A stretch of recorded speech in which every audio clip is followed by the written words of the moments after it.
মেহেরপুরে van চালককে কুপিয়ে হত্যা। মেহেরপুরের গাংনী উপজেলার সাতিয়ান বাদিয়াপাড়া মাঠের মধ্যে আতিউর রহমান নামের এক ভ্যান চালকের মরদেহ উদ্ধার করেছে পুলিশ। নিহত আতিউর রহমান গাংনী উপজেলার করমদি গ্রামের মাঠপাড়া এলাকার রহিদুল ইসলামের ছেলে। আগের দিন বিকেলে ভ্যান নিয়ে বের হয়ে আর বাড়ি ফিরে আসেনি তিনি। আজ রোববার 23শে ফেব্রুয়ারি বেলা 12টার দিকে তার মরদেহ উদ্ধার করে পুলিশ। গাংনী থানার ভারপ্রাপ্ত কর্মকর্তা ওসি বানী ইসরায়েল বলেন, স্থানীয়দের দেওয়া তথ্যের ভিত্তিতে মাঠের একটা কলাবাগানের মধ্যে থেকে তার মরদেহ উদ্ধার করা হয়েছে। তার মাথায় আঘাতের চিহ্ন রয়েছে। নিহতের স্ত্রী জুলেখা খাতুন বলেন, গতকাল বিকেলে ভ্যান নিয়ে বাড়ি থেকে বের হয়ে আর ফিরে আসেনি। অনেক খোঁজাখুঁজি করেও পাওয়া যায়নি। আজ সকালে ফেসবুকে ছবি দেখে তার লাশ শনাক্ত করে নিহতের মরদেহ উদ্ধার করে ময়নাতদন্তের জন্য মেহেরপুর 250 শয্যা বিশিষ্ট জেনারেল হাসপাতালের মর্গে নেওয়া হয়েছে।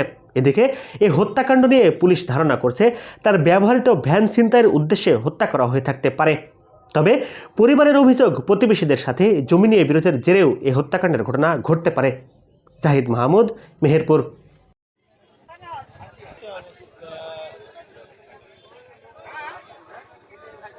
দেখতে পাচ্ছি আমার